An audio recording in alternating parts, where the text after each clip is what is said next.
The Pod Network Entertainment.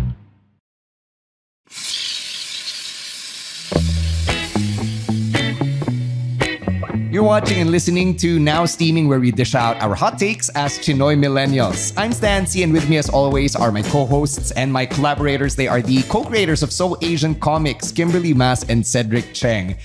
Kim, you're the brains behind this episode. I know, super excited ka na to talk about a topic that has been really viral on social media, and that is yung MMDA clearing operations. Yeah, well, this is what I watch before I go to bed. No, I'm kidding.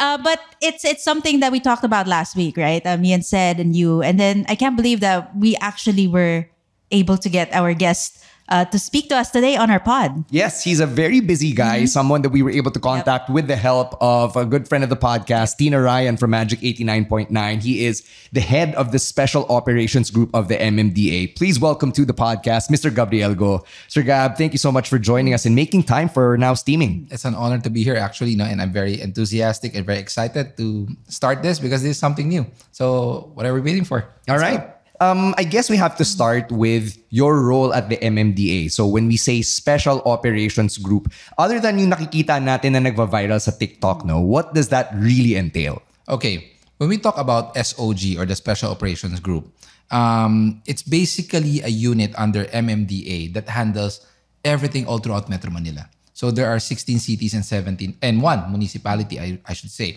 So lahat yan cover ng SOG. So if you're thinking, ano ba talaga ang trabaho ng Special Operations Group aside from clearing operations? So andyan na, of course, yung nakikita natin mga illegal parking, mabuhay lanes, major thoroughfares.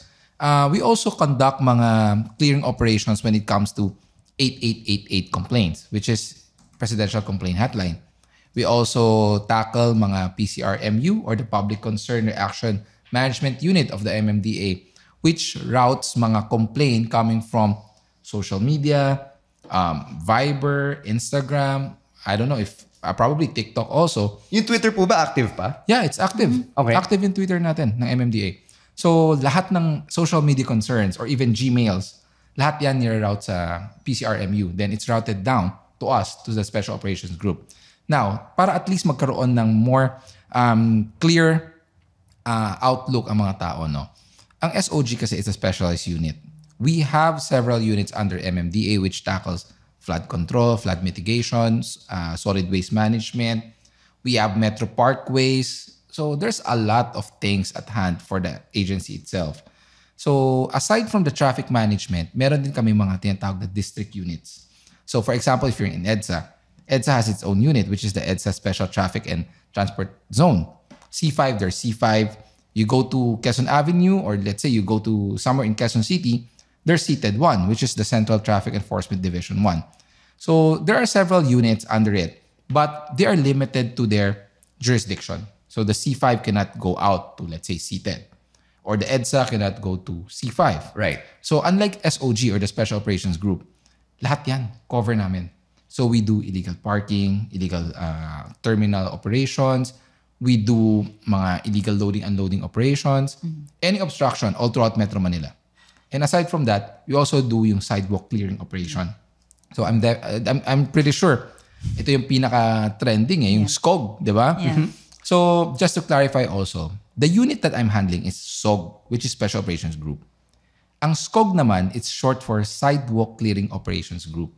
If you notice, meron kaming mga ilang personnel na pag kunwari may nakita ako mga tolda, tents, or let's say, mga usong-uso, lamesa at upuan sa bangketa.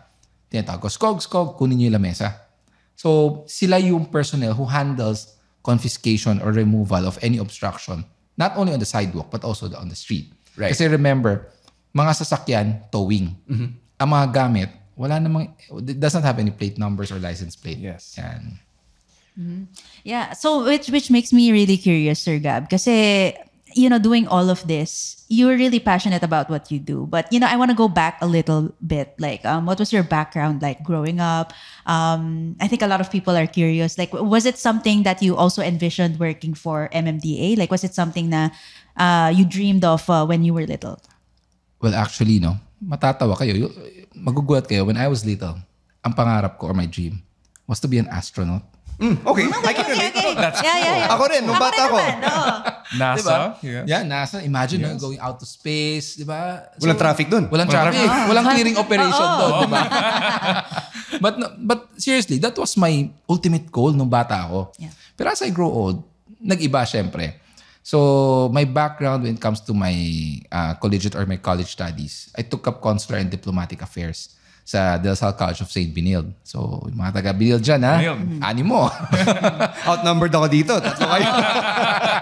So it makes sense, though, your Yeah, course yeah. to where you are now in public service. But where did you go for high school? And Yeah. I understand you are a Binondo kid through and through. Yes. Actually, for those who makaklase ko nung elementary and high school, no, they know me that I grew up in Juan Luna. So if you guys are familiar with Juan Yeah. Luna, it's near Divisoria, Yeah. Tutuban. I don't know, boy pa ba yung Juan Luna Plaza? So I'm not sure. Those who knows, baka you can tell us if kung boy pa yon. I am not actually sure, pero kasi I also grew up there kasi my grandma lives nearby. So nadadaanan talaga namin yun. So when you mentioned, I was like, wow, yun pala yung background ni Sir Gab. So I used to, nung bata ako, I used to go down our building, our condo. I just walked throughout Juan Luna. So yeah, I basically grew up in basically what we call as Chinatown, di ba? I took my elementary studies in Uno High School. Siongit. Siongit ako. Naabutan ko si Mr. Yu. I think he should listen to this podcast. No, but kidding aside, Uno was a very tawag nga, very strict, a very disciplinarian school. Yes. But I agree to that. Yun nga lang, came around grade 5 or towards grade 6, I transferred. So I transferred to Philippine Culture or Kiaotiong, dyan sa Maine, sa Abad Santos. So basically, all throughout, even high school, Binondo kid ako eh. So familiar tayo dyan, Binondo, Chinatown, Divisoria, or wherever you go. So came, when I graduated high school, I was looking for a interesting college degree. Initially, my mom and my AI or my auntie, sabi niya sa akin, why don't you take up being a doctor? Okay. Kasi, di ba, most of the Yes. doctors, marami that time was Chinoys, di ba? Yes. Sabi ko, parang di ko kaya. Kasi unang-una, you'll be shocked or matatawa kayo yung reason behind. Ayoko kasi naka-uniform. Okay. I mean, you guys, you Yeah, know, yeah, diba? yeah, yeah. Since elementary Yes. to high school, naka-white polo Yes. tayo. Tapos, di ba? So sabi ko, ayoko na ng uniform. So sabi ko, sige, hanap tayo. So nag-entrance exam ako sa basically all colleges, UP, Ateneo, La Salle. Then I stumbled upon CSB. So there's this brochure that shows guys in suit, tapos parang very professional. So I got intrigued. So nag-inquire ako. So I learned it was correct me if I'm wrong to those na nasa CSB. I think yung year 2007, that was the pioneer year of the consular and diplomatic affairs. Or if not, fresh pa lang siya, bago pa lang. So sabi ko, okay to Ganda pakinggan, di ba? Consular and diplomatic affairs. Sabi ko, pag tapos ko graduate, tigas ako nito. Right. Di ba? So, and ang ano ko doon, the reason behind also, wala daw uniform. Okay. Kasi diba Okay. CSB walang uniform? Oo, walang uniform. So Or sabi ko, arts. walang uniform. Tuwang-tuwa ako. Entrance na ako, exam na ako, okay na. So, I got accepted to CSB, CDA Bachelor of Arts in Consular Diplomatic Affairs. After 2 weeks, nag-announce. Corporate uniform. Yes. Wala na magagawa dyan. I was about to comment, ano kung may uniform sila? Pero nag-announce bigla, sabi, corporate attire. Sabi ko, nako, paano to? Ang gusto ko nga, walang uniform. I did my way around it. Back in high school kasi, I was very active sa sports. So, I was part of the badminton varsity in Kiaotiong. I even played in volleyball. Tapos, I got, di ba uso yung back then yung summer camp or summer Yes. sports camp. Yes. So, in-enroll ako ng mom ko sa Milo. Okay. Would you believe bowling? Wow. Bowling. Yeah, bowling. Cool yun Bowling. Sabi ko, sige, naaliw ako bowling. I started in SM Mega Mall. So sabi ko, sige, after the summer camp, natuwa ako.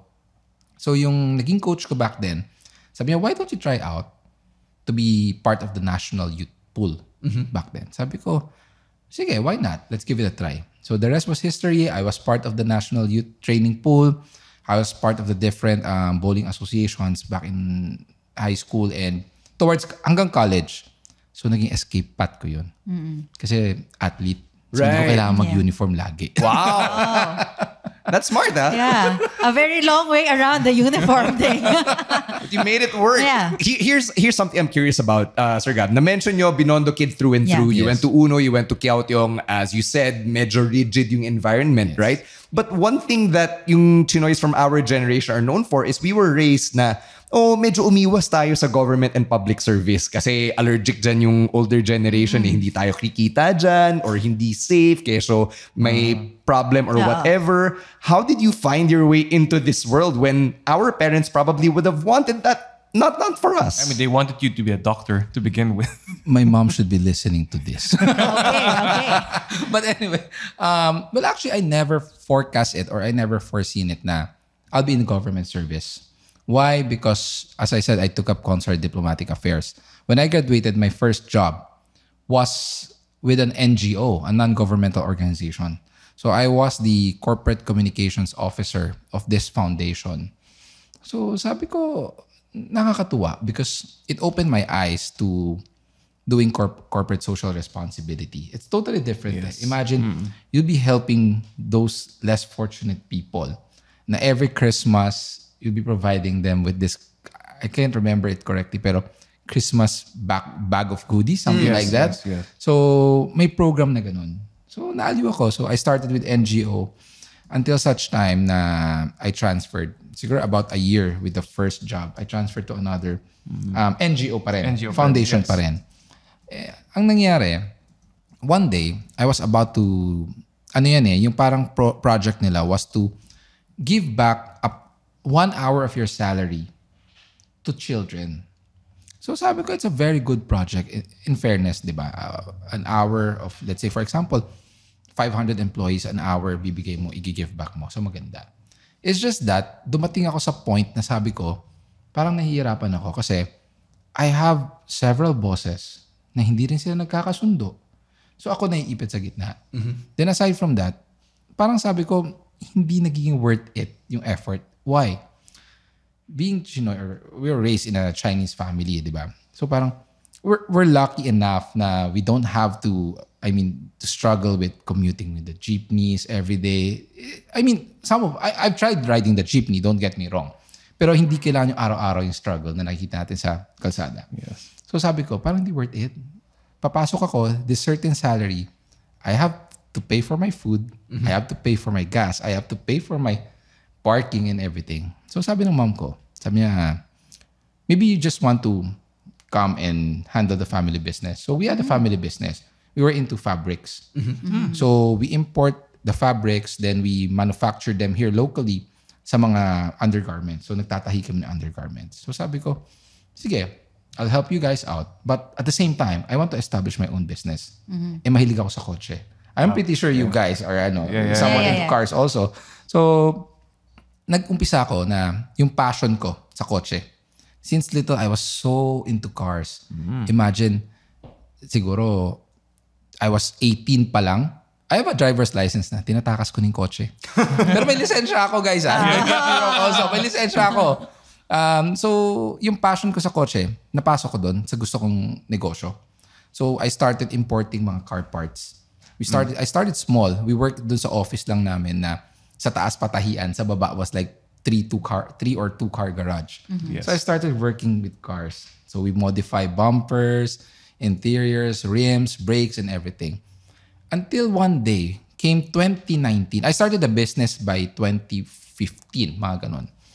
2016, 2017, tuloy-tuloy. Ang ganda, maganda. Nag-boom siya, naging warehouse. To the point na I had a work area or a warehouse that spans 1,000 square meter. Wow. So, started from working from mga accessories ng Toyota hanggang sa I work on high-end cars, Maseratis, BMWs, Volvo. So, ang galing. Ang galing nung naging nature ng business. Dumating nung pandemic. So, a lot of people, syempre, priority-wise, we will not prioritize yung gastos, di ba? Napaka-importante, walang business. Everyone was down. Yeah. So, prior to the closure or before the pandemic closure, I was having coffee somewhere in CCP complex. So, I was having coffee with a few friends who are with the PNP. Malapit kasi ako even before kasi nga tumutulong kami sa mga may kailangan, donation. We Chinoys, we do that naman talaga. So, I was having coffee, then one day in-approach niya ako. Sabi niya, boss, pakilala kita. Someone who was a commissioner of an agency that is connected to Malacanang. Yeah. So sabi ko, sige, pakilala lang naman. Nag-click kami nung pinakilala ko.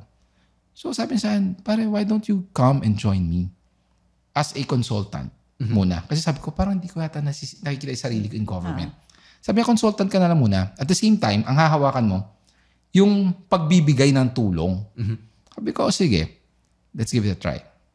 After a few months passed, unfortunately, the secretary or the head of that office passed away due to some health complications. So this commissioner was appointed the secretary, the chairman.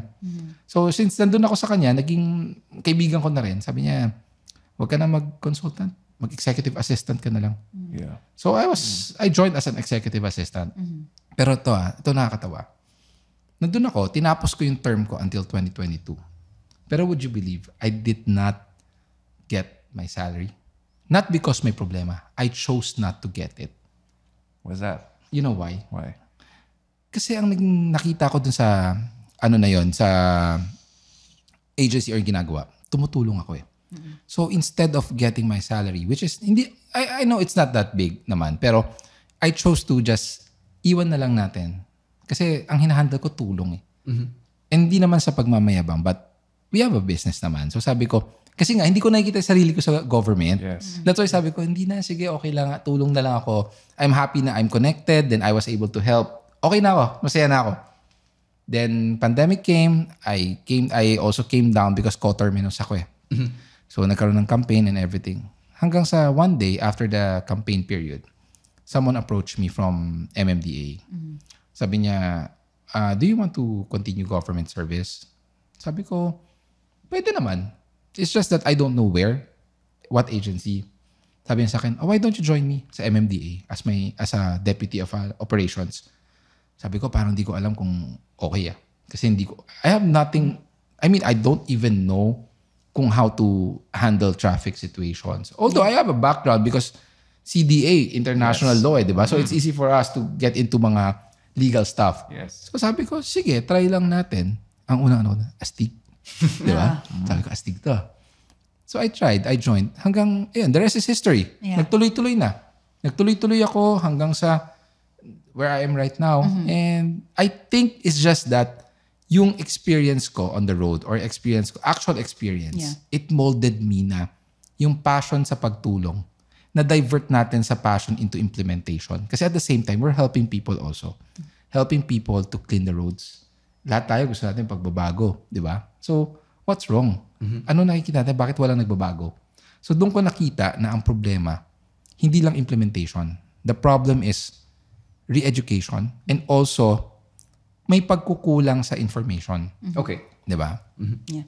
I'm curious, since Sir Gabby mentioned that, you have a really big business and then eventually you got into public service. So I'm curious, what was the reaction of your parents? Like, were they against it or parang, the usual stuff na sinasabi sa'yo na parang, meron ka naman nito eh. Like, did they oppose against it or parang, sige, just continue doing your public service? Initially, what was the reaction? they did not oppose, but in Chinese, sabi nga nila, tautiya lang yan. Sakit sa sakit ulo sa lang ulo. yan. Yes. Diba? Yun ang sinasabi nila eh. But sige, bahala ka. If you think okay ka dyan, masaya ka, una nga sabi, basta wag mong pabayaan ang negosyo. Okay. So I was able to juggle it naman. Yes. Are you still able to juggle it these days? Right now, wala na yung car na business, car accessories. Yes. Kasi nga, di ba, nag-pandemic. Yes. So Yes. everyone, it's losing, rather than losing money, why don't we just close it Just down? cut off, cut your it losses. off. Cut your Yeah. losses, di ba? Yeah. Yun. Okay. What about the family business? Are you still able to take care of that while you're doing your work with the MMDA? Yes, I still have time for it naman. Right now, we're doing some food retail business. So I'm still able to juggle it with my responsibility all throughout Metro Manila. What's nice about my role here in MMDA, I can be mobile. Mobile in such a sense na, like right now, I can be here, but I'm still monitoring the operation. I'm giving out instructions. I know where my guys are. Pag may problema, I can answer to it. Then at the same time, pag may problema sa business, I still handle. I'm able to monitor the sales. Kasi everything is online eh. So nakakatuwa kasi before, you have to be there in the office to monitor everything. But right now, meron namang GC ng Facebook Messenger eh. So you've mentioned, right, your SOG, right? It sounds like you guys wear a lot of hats in your roles. So, and then with you mentioned that you have your group chat. So what is it like a day in your life, like working as within the SOG? A day in the life of Gabriel Go, let's say. A day in my life, I start as early as 4:30 a.m. I wake up 4 a.m. or the latest or the least is about 5 a.m. Start my day without, normal na sa akin eh. I start my day, paggising ko, phone agad. Kasi I have people working, reporting for duty at 5 a.m. Right. I have a group that starts at 5 a.m. up to 1 p.m. Then I have another group that starts at 6 a.m. to 2 p.m. Then I have another group that starts at 2 p.m. to 9 p.m. Then meron din akong group na until 9 p.m. but they extend until 12 midnight. Or even worse, pag kailangan, we even extend until 1 a.m., 2 a.m. So, yung time management. So, I start early. I get off the bed, check my phones, take a shower. Bihis na, alis na ako. Then, breakfast on the road. Or sometimes, wala na nga eh. Tuloy-tuloy na yan eh. So, it's very kumbaga nasanay na ako. Nasanay ako in such a sense na I'm enjoying my work. Kasi ang importante dito, sinasabi ko nga, work is work, di ba? Yes. But if we're just going into the office just for the sake of having a job, iba eh. You will never or you will not go out of your way to accomplish something. Ang sa akin, I see a light towards this tunnel na to the point na yung passion ko.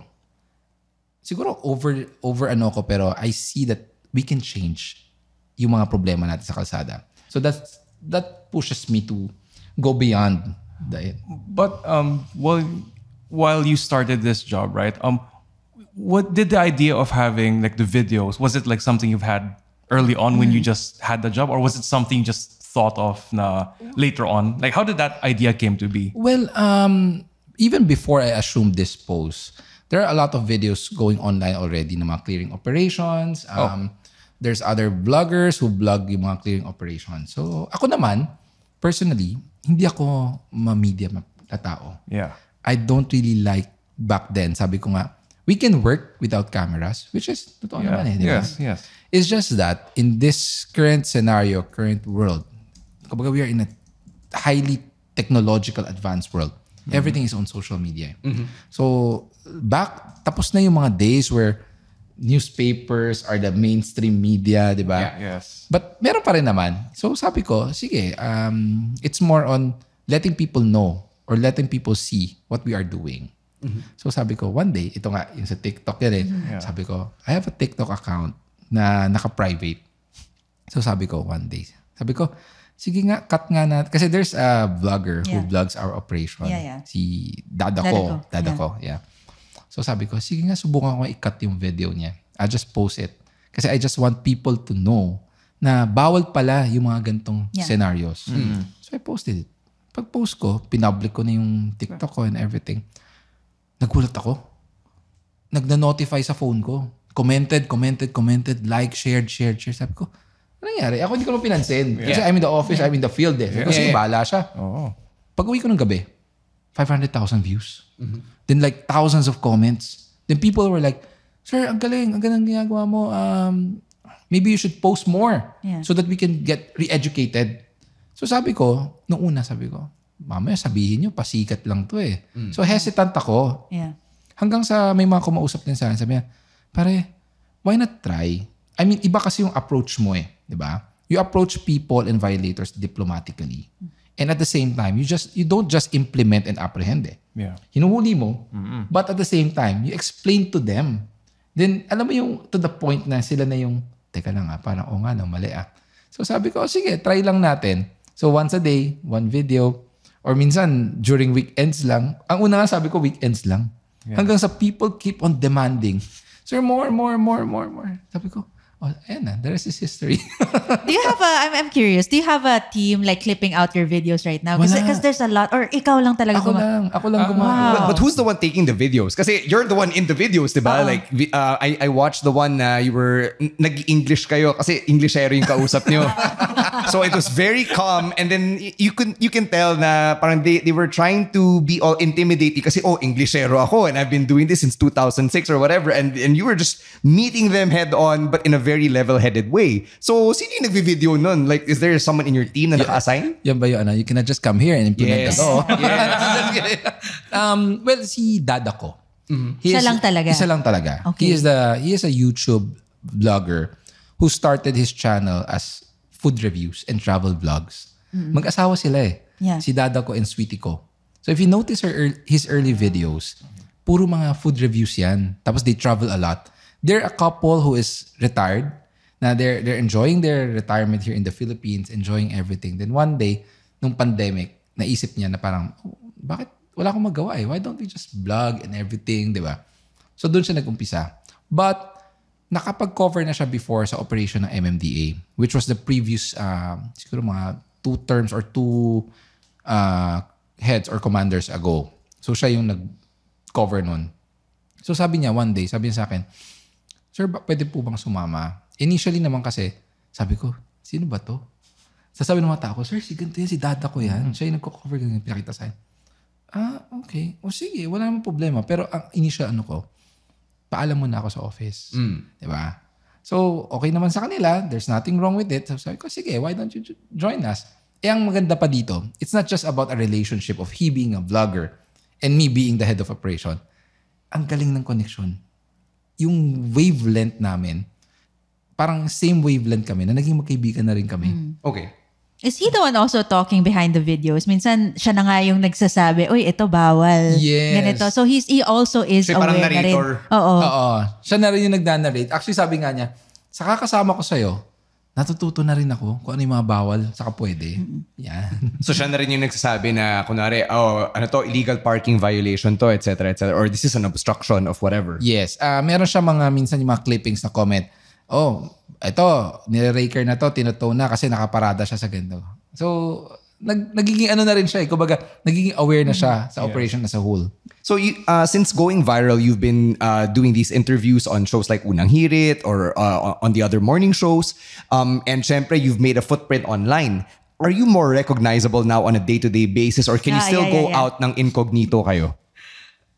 Actually, wala na. I mean, I go out on the weekends. As in, like kapon, bumaba ako ng sasakyan when I entered the mall. We're just this group of family. Nung pagkita na kita, they shout, si Sir Gab! So, sa lakas ng sigaw nila, pati yung mga ibang mall goers napatingin. Oh no. Uy, si Sir! What's that like? To be honest, I'm still not used to it. Yeah. Kasi it's hard to, on a daily basis, we cannot blame people na meron tayong minsan mga instances na we're just not in the mood. Yeah. Probably we're tired, you're not feeling well. So sometimes you have, iba yung approach or aura mo, di ba? Oo. Ngayon, ang hirap. Kasi even though I'm not feeling well or I'm thinking of something else, when people approach me, whether in-acknowledge ka nila or not, as soon as they look at you, kailangan may recognition ka ng konti. You have to be, yung approach mo, kailangan medyo happy ka. So, hindi ako sanay. And to the point na, before going up the escalator, 2, 3, 4, 5 people will be asking to take picture with you. So, minsan naiilang ako. But nakakatuwa in such a sense na hindi, nare-recognize ka na it's because of what you're doing. It's not just because of who you are. Yeah. It's because of what you done or what have you done and what you are doing. On that note, do you think that other people in government or in public service should be documenting what they're doing in this way? Kasi it's very common for us to see, kunwari, project by so-and-so mayor, so-and-so barangay captain or whatever, and then meron yung, kung may logo man sila or initials or whatever, alam na natin yun. Do you think more people in public service should be doing that? Well, it depends. It depends on how you will set the tone of your documentation and your videos. There's such tones kasi na you are projecting na this is a project by certain A, diba? Na parang it's more on nagiging politicizing. So, it's good. I mean, you have no choice, di ba? This is politics. I mean, people who are in politics, definitely they want their constituents to know kung anong projects ginawa nila. It's just that, probably yung delivery na lang ng video. Ako personally, people have asked me na, Sir, do you have a sticker? Wala akong sticker. Sir, pagawan ka namin ng t-shirt. No, it's okay.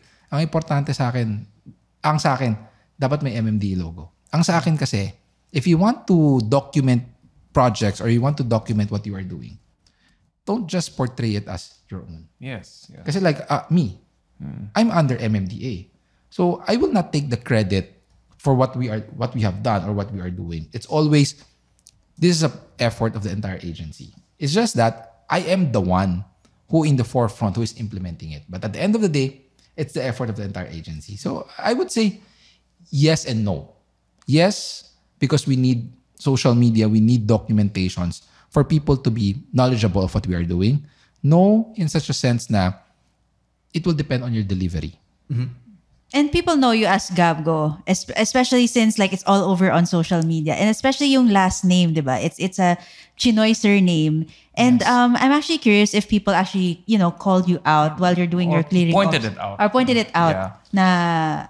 na Chinoy ka, and they used it against you. Well, before, I've read some comments online na anong ginagawa mo? Chinese ka. Bakit ikaw nagpapatupad ng batas? Well, first and foremost, I was born and raised here. I was never born in a different country. So, I'm considered to be a Filipino. Diba? We are considered as a Filipino. That's right. Yeah. Diba? Opo. I mean, Oo. case in point, ito na lang, sa ibang bansa, there are prime ministers, there are public officials who are not even not an ethnic role, or hindi naman sila talaga, for example, of that certain country. But they are born and raised there. Diba? So we have a lot of, in the past, we have African-American presidents. Yes. We have someone working in the UK government who is, an ethnical growth of another country or another diversified group. Diba? Yes, So yes. I don't see anything wrong for Chinoys Yes. who are in government. I mean, hindi naman masama na us caring for the country, di ba? Yes. Hindi ba mas maganda pa ngayon na lahat tayo sama-sama being a Filipino, Chinoy, or whoever it is, as long as you're eligible, why don't we work for the government? Kasi it's better to be diversified with different ideas. At the end of the day, i-collaborate natin. Di ba? So, I've seen some comments na ganun nga. But ngayon, nawawala na. Mostly online ba siya, or has anyone ever said it to you? Yeah, to your face. To your face. Like, lalo na, and we asked this in light of the Alice Guo stuff from Yes. last year. Because we know these, like we've shared the story on the podcast, Kim shared na meron siyang cousins who were walking along Lucky Chinatown, and then sinabihan sila na parang go back to your country or something. What was that comment? Wala pa naman on Wala pa, personal in na while we're walking on the street or Yeah. probably pag nakita ko, wala naman. Or like in when you fairness. call people out na parang, oh, that's a violation, and they hurl like a racial slur at you or something. Wala, in naman. fairness. Wala In naman. fairness to it. But did you ever address it online? I'm curious. Like, Yeah, you've since you have read the platform oo. now. Yes. Actually, if you notice yung sa YouTube ni Dadako, you'll notice someone who is commenting na pangalan ko, Gabriel Go, something like that. Akala ng iba hindi ako yun. Ako yun. Hindi, ako naman, I tried, kasi minsan, syempre, there are some things that, of course, it's not self-explanatory. Diba? So, I'm there to explain to them para at least magkaroon sila ng idea, oh shoot, mali pala to. Right. Diba? So, more on the online social media platforms. Minsan, case in point na ulit, may magtatanong, how are you related to Alice? Right, yeah. Sabi ko, sagot ko nga dyan, go po yun. Go ako. So, we're not related Totally not. So, wala naman, in fairness. Pero yun nga lang, before, I've read some comments na sinasabi nga, what are Chinoys doing in the government? But I don't see anything wrong. We are eligible. I mean, there are a lot of Filipino-Chinese people who are working for the government. And most of them, I would say na they're really, really passionate about it. And how do you deal with, because it's mostly you dealing with the comments, the positive comments, right? And it's very nice to hear that every time. Na parang, oh, we love what you're doing, Sir Gab. We hope you post more of this. But have you ever gotten, flack for work that you do? And especially, I see this all the time on your videos na parang makakahanap rin yung nakatapat. Like, how do you deal with that? How do you deal with those comments? Well, nung una, kasi aside from the clearing operations, I also handle the anti-colorum unit of MMDA. Okay. So I won't tackle much on that because it's a very sensitive matter. But most of it naman siguro, nung nag-umpisa ako, dyan nanggaling yung threats. Nung una, sabi ko, ba naman to? May mga threats. So ako naman, okay. Unang-unang mindset ko ang taong nagbabanta, hindi totoo. Kasi if you're really gonna do something, you're not gonna say it. Diba? Yes. Hanggang sa huli, ayan, nakikita ko na sa mga comments. Makakahanap ng katapat din to. Subukan mo mag-clearing dito sa amin. Ako makakatapat mo. Pag-check mo naman sa profile, fake account. Right, yeah. So ako, ang lagi sinasabi ko nga, if you're kung ganun kalakas ang loob mo magsalita, why don't you face me? If you have a complaint, don't use a dummy account. Diba? Kasi kami, ginagawa lang namin ang trabaho namin. Wala naman kami inaapakan. First and foremost, if you're gonna tell me, kasi kiniklearing mo yung mga mahirap. Probably you're not updated. Ang dami na namin kiniklear. Wala naman kami pinipili. Pangalawa, yung kiniklear naming vendors, we're not even taking their items. What we're taking is the obstruction. Lamesa, upuan, curtains, lona, tent. That's it. So we still give them a chance to sell their goods. So yung mga threats na yan, simple. Shrug it off. So, the way that you just talked about that now, yung threats, no? And the way that you approach the people that you clear from the sidewalks and the streets, there's always that level of calm. And it's very uncharacteristic of Chinoys. Especially yung Chinoys of the older generation. Yes. Medyo magkaedad tayo, di ba, Sir Gab? And our parents, lalo na galing Binondo, either they don't talk much or when they talk, there's an angry undertone. So where does that level-headedness come from? How did you develop that? At paano yun siya nakikarry over even when things get tense? Well, for one, siguro yung ever since mahaba pasyensya ko. Although, may limit. As with everyone. Sobrang haba ng pasensya ko pero once na you reach that point na limit na ako, iba. But I don't get physical. It's just that talagang makikipag-usap ako, sasagutin kita. Pero kasi sa kalsada, ang na-notice ko, even before in other operations, it's always, pag hinuli, galit na yung hinuhuli mo. Yung nanghuhuli, mas galit pa. Right. Why? Because there's this mindset of other people who are enforcing the law. Batas kami. Kami ang masusunod. Di ba? Batas kami, respetuhin mo kami. Yes, you are the one enforcing the law. The people have to respect you. But don't you think na why this is going on or bakit ginagawa nila to, probably hindi nila alam. So ako, hindi lang sa akin but even to my guys, I tell them, always put yourself in the shoes of these people you are apprehending. Why? Very simple. Pagising mo ng umaga, Stan, okay lang ba sa'yo na tinutow yung kotse mo? Of course not. Of course not. Probably you'll be raging with anger. Ba't mo tinutow kotse ko? Masisira yan, di ba? Or labas ng bahay ko yan. Ako, ang bilin ko, hayaan niyo muna. Let them calm down. Ma'am, sir, wait lang po. Paliwanag muna namin. So, yun yung approach ko. Kasi ang gusto kong mabago is, it's not just about apprehension. We apprehend people, but we need them to understand why we are doing this. Kasi kung hindi, walang magbabago.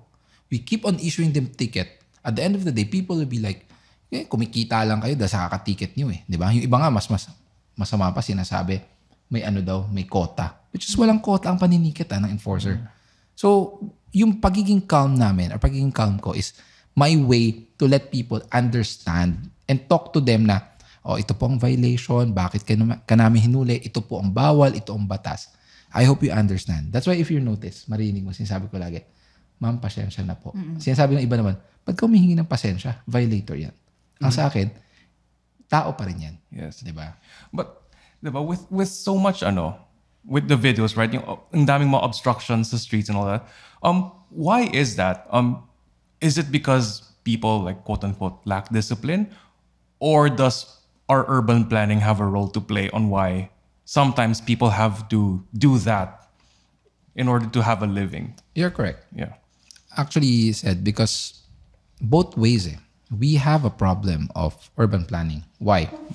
Our streets were never built to cope up with such volume of vehicles. Hundreds of thousands or even millions of vehicles on the road nowadays. Dagdag mo pa e-bike, motor, tricycle. Dagdagan natin electric vehicles who are exempted from certain provisions of the law, di ba? So, we're counting millions every day traversing our roads. Our urban planning or our streets were created or developed how many decades ago? Yeah. 3, 4, 5? Yung iba nga, probably 60 years ago. So, this is something that we have to look back also, yung urban planning natin. But then again, it's not the environment who is going to adapt to us. Yeah. It's us who's going to adapt to the environment. So the least that we can do right now is to at least cope up with the current problem. Ano ba ang problema? Bawal pumarada sa traffic. Bakit traffic? Kasi may nagbababa sa kanto na bawal naman. Alisin natin yun. Yeah. Bakit traffic? May naka-illegal park sa tabi ng kalsada na two-way street. So nabawasan ng isang linya. Alisin natin yung illegal parking. Diba? So it's a matter of the abrupt solution that we can come up for the short term rather than, if we want to make the roads wider, imagine that, gigibain natin yung mga tindahan, gigibain natin yung building. Sidewalks. The sidewalks, diba? If you were the person who bought that property and I'm gonna tell you, being the government, sir, gigibain namin yung building mo. Or we're gonna tatapyasin namin yung gate mo. Wait lang, ba't mo tatapyasin? I bought that, di ba? Yeah. Even though the state has that power, but it's something na mahirap gawin. Yes. And it's a long-term it's a long-term process. So what we want to do right now is to provide change or even improvement on a short-term scale. But diba I remember na a well-known, Chinoy media once said na parang Chinoys don't commute daw. And then it got a lot of flack for it. But how does that make you feel when, your platform, kasi it promotes pedestrian infrastructure and cycling? Okay. First and foremost, as I said, I grew up in Binondo. We did not grow up in a family who was like 2, 3, 4, or 5 cars, di ba? I walk in Honluna. I walk going to Divisoria, to Tutuban. So I know how it feels. I know and I've seen the changes. And aside from that, sinasabi na, Chinoys don't commute. That's false. That's false, ha? Yes, That's false. Diba? I'm pretty sure you guys who went to Binondo, LRT, MRT. LRT, MRT, kami rin. jeep, bus, Yes. meron pa isa. FX. Pedicab. Pedicab, yan. Meron pa isa. Kalesa. Kalesa. Diba? Yes, oo. So, I'm pretty sure some of the Filipinos, if I ask you, have you ridden a Kalesa? Hindi pa. Diba? So, that's wrong. That's false, truly false. Probably there are some people who are really, golden spoon siguro sila na hindi na nakapag-commute. But most of us who are normal Chinoys, we've experienced commuting in all aspects yan. Pati nga yung pedicab na kuma-counterflow sa Divisoria, I'm pretty sure nasakyan natin yan eh. I'm having flashbacks. I want to ask about yung response ng community, like the Chinoy community in particular. Kasi nga medyo allergic tayo sa public service kasi we don't want to be in the spotlight or we don't want to call attention to ourselves. So has the Kiaotiong community recognized you or kung yung mga anak ng family friends or whatever? What do they say knowing na you do what you do with the MMDA? Well, initially nagulat sila. Kasi they did not expect me to be in this position right now and with all the fuzz about what we are doing. Kasi lumaki naman ako in Kiaotiong. I just graduated. I just studied. I played bowling, sports. That's it. Alis na ako. College, graduate lang naman ako. Tapos umalis na. I'm not someone who... I have a lot of friends in college na from prominent families. Yung iba, congressman na ngayon. Yung iba, working with different government agencies also. But I'm not that type of person na may pangalan talaga. So, hindi naman ako kilala eh. Yun nga lang, when this happened, bigla na lang someone will message. Actually, I was having dinner in one of the restaurants in Quezon City. May nag-approach sa akin from Kiaotiong. He was the previous head sa PE department. Sabi niya, pag may activities, we would like to invite you. Sabi ko, yeah, sige. Tapos meron din one time last year, people started recognizing me. Mag-judge ka sa Mr. and Miss PCHS or PCC na pala ngayon, Philippine Culture College na ngayon. Teka, sige. So, yung reaction ng mga tao, parang probably yung mga naging high school and elementary friends ko nagulat. Someone texted me or messaged me a few days ago, Gab, oh my God, nandito ka sa TFC. Sabi ko, ano TFC? The Filipino channel. Because he is based in Taiwan na pala. Sabi niya, umaabot ka na hanggang Taiwan. Then some people will message me, bro, nandito ka na sa Dubai. So someone, tas may iba naman tatawag who was working in the consulate, pare, umaabot ka na dito sa Saudi, umaabot ka na dito sa Germany. So, well, yeah, they did not expect that.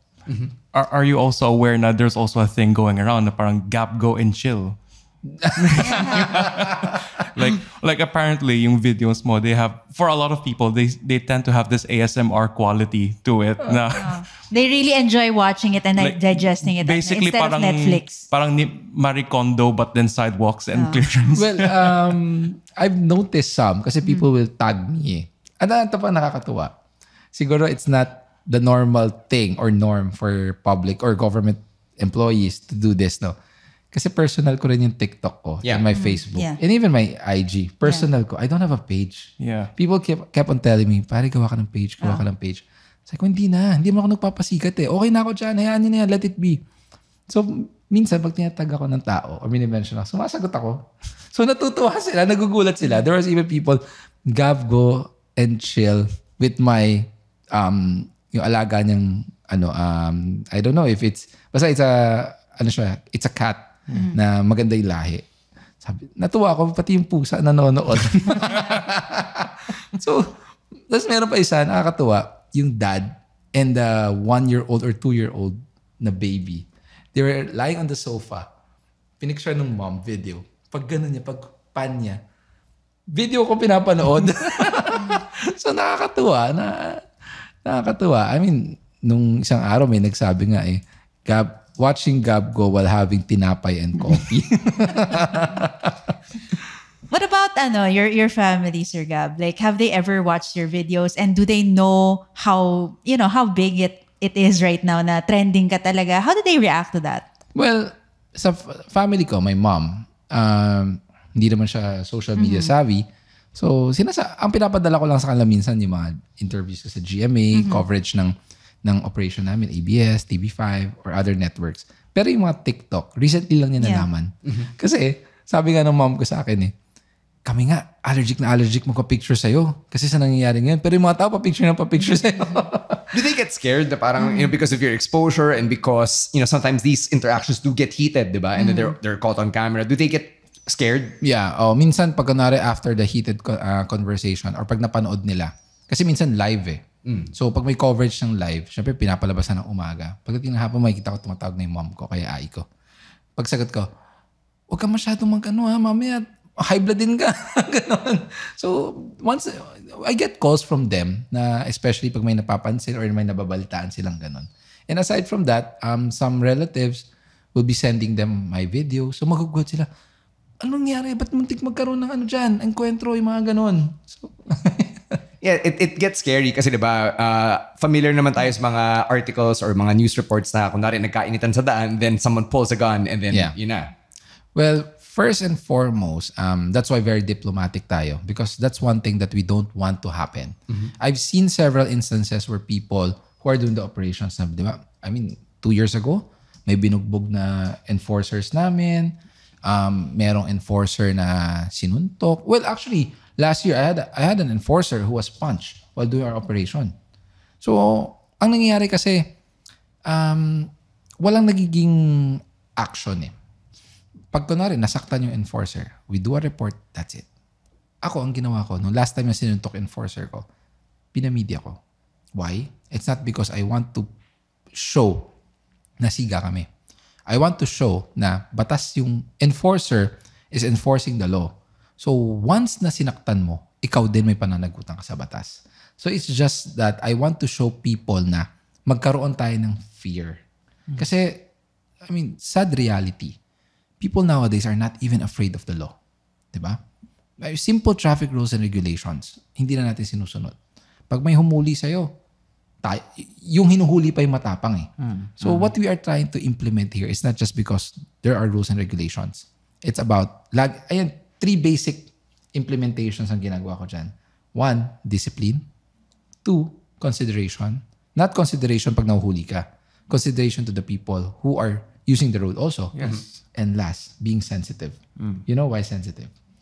Di ba, pag ikaw, sensitive ka sa surroundings mo, ikaw mismo sabi mo, wait, wag ko na nga iharang yung kotse ko. Paano pag nagkaroon ng emergency, hindi makapasok yan? Or wag ko na nga harangan yung bangketa. Paano yan pag may batang maglalakad, baka madisgrasya? So, being sensitive and considerate of other people, I think that's the best option that we have right now para ma-implement natin yung disiplina ulit. When you said the word fear, medyo nag-stand out siya sa akin. Did you mean fear of like the consequences if you lose your cool, or do you mean fear of like breaking the law? Like what did you mean exactly? Fear of breaking the law. Kasi ang nangyayari ngayon, sasabihin ng mga tao, is I just broke the traffic rules and regulations, for example, of illegal parking. I'll just pay. Bayad lang ako, tapos na eh. So, what is 1,000? Di ba? Imagine for someone who has a car, someone who is working in a good corporate office, what is 1,000 pesos? Di ba? I mean, kulang na nga yung pang hopya ng MBT. But what is 1,000 pesos? Di ba? So, sa kanila, bayad na lang ako. After 2 weeks, after 3 weeks, nahuli ako ulit, bayad ako ulit. So, walang takot eh. So, what we want to instill is yung fear of breaking the law. Not the fear of mamaya magkasagutan or mamaya saktan kami ng enforcer. It's not about that. Everything, ang enforcer should have maximum tolerance. But we as the citizens of this country, we have to have the responsibility of fearing the law. Basically like respecting the law. Fear and respect. Yes. Kasi 'di ba? If you respect the law, takot ka, 'di ba? Yeah. Kasi iba yung takot ka sa batas pero wala kang respeto. Okay. Yes. So we're gonna begin to wind down here, Sir Gab, kasi we don't want to take up too much of your time. So last couple of questions here. Medyo magkaka-generation tayo, our age ranges are in a similar spot, and about a decade ago, right around the time we graduated, yung mga peers natin, a lot of them were going into public service, probably because of the administration at the time. What can you say about our generation kind of taking a step back and then now slowly inserting themselves into public service once again? I think it's a good step. I think it's a good thing that we are slowly, as I said, merong sinabi ang administration, the current government, of the whole government approach, which is something na it's a very broad spectrum. Kasi pag sinabi mo whole government approach, every agency is working hand in hand to implement what is right. But same concept siya. We are Chinoys. We have a different cultural heritage. I mean, we have different traditions. So, isn't it good na slowly ini-induce natin kung ano yung kinalakihan natin? Diba? Some of the traditions that we are, kumbaga nabigay sa atin ng ating mga parents, grandparents. So, slowly, nagkakaroon ng diversified culture, which is in a good way because, as I said, being diversified is not always bad. Being diversified, it means a chip of every ideas, a chip of every tradition. Na I think it's something that we need right now, especially in this growing society na it's not only diversified sobrang broad na to the point na dati ang kailangan lang nating isipin yung yung bansa natin is our city only Ngayon iba-iba na We have to consider a lot of factors. Like for example, dito sa traffic management or the traffic problems natin, hindi lang namin kino-consider ang kotse or the volume vehicles. We also consider economic advancement, economic growth, urban planning. Yes. The cultural or the characteristic of the people. Kasi nga, parang nakasanayan for how many decades already. So, ang broad ng spectrum natin. So, mas maganda rin siguro na slowly us being, I don't know, are we Gen Z ba? Or, No, we're millennials. Millennials ba? Millennials ba? Di ko na alam. So, I mean, I think this is about time from different walks of life, different backgrounds, na slowly we are putting ourselves in serving the public. Kasi we have different ideas. Yes. We have different outlook in life. But yung iba-iba nating mga iniisip, if we jumble it, put it in one single idea, we're thinking outside of the box, di ba? Rather than confining kung ano man yung natutunan natin or kung ano man yung nakasanayan natin. I think it's good. And I encourage actually our generation or even the younger generations na if you have the opportunity, why not, di ba? It's easy to get into government service.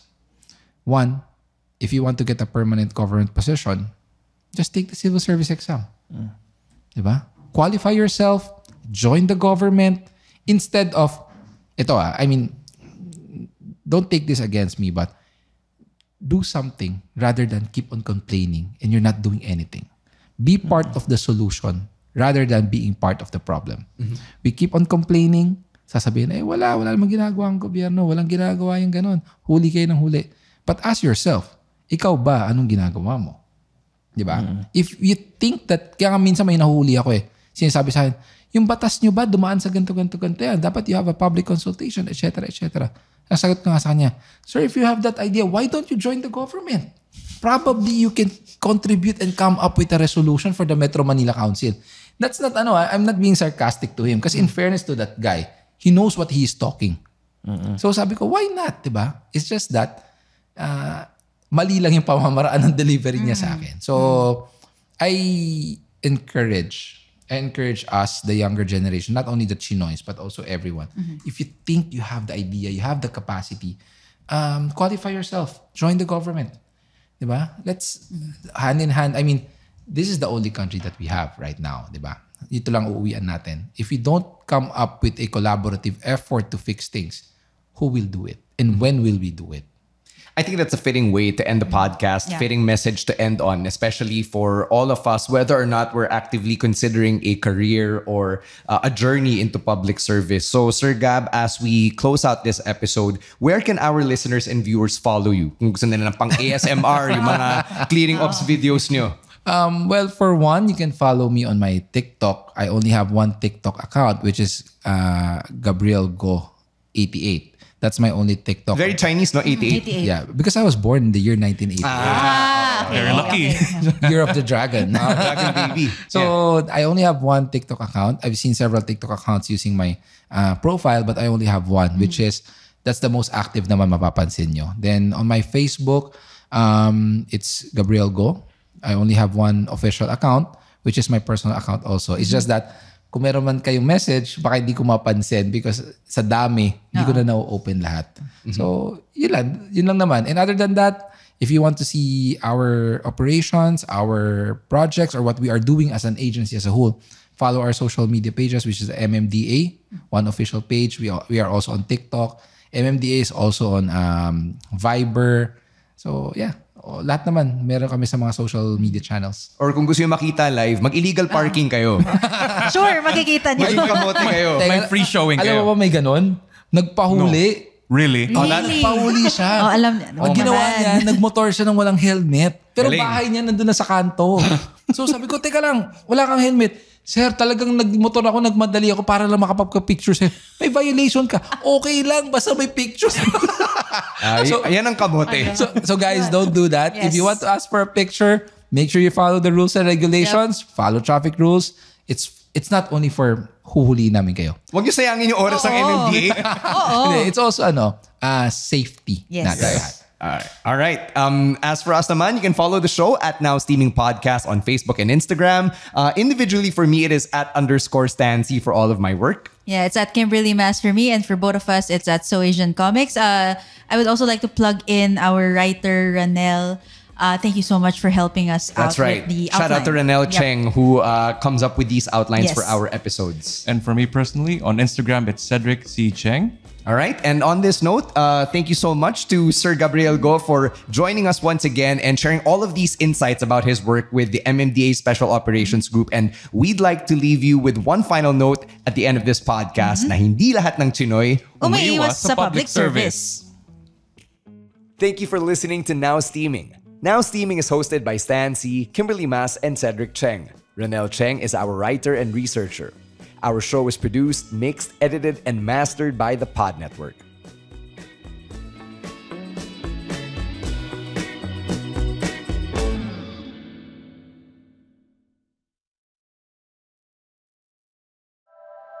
The opinions of podcast creators, hosts, and guests are not necessarily reflective of the official stance of the Pod Network Entertainment, its hosts, or other network programs. The content created by the people behind the podcast is personal and not meant to harm any religion, ethnicity, group, organization, company, or individual.